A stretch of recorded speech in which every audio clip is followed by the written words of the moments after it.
Sabi mo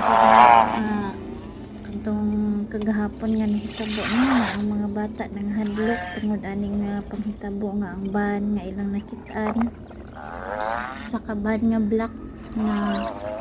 nahadlok sila kay usa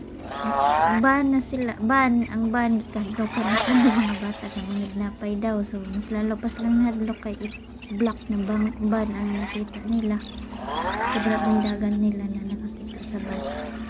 O kani nga ba na confirm na kuan na din siya kanang kuan din sa LBC kining sa LBC padala, so dili pod kalikaya nato nga nganong na butang sa mga utok sa mga bata ang ban kay tungod kay sa color pod niya itong, so mas lalong gikadlokan kay itong pagyud.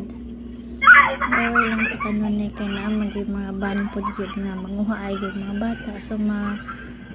madamay ang mga maayo nga ban, so walang nakaroon mga panghitabo diri labi na diri sa among lugar nga niabot na diri ang nihinay nag-abot nga na ng mga bata nga mga wala nga pangkidnapon kay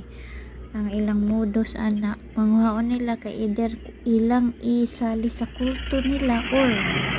ilan na silang laslasan ugkuhaan sa mga organs, so away lang ta kanunay guys no, kay dili gyud lalim na ang atong mga anak mga wala kay lisod kayo guys, so mo lang na siya no. So,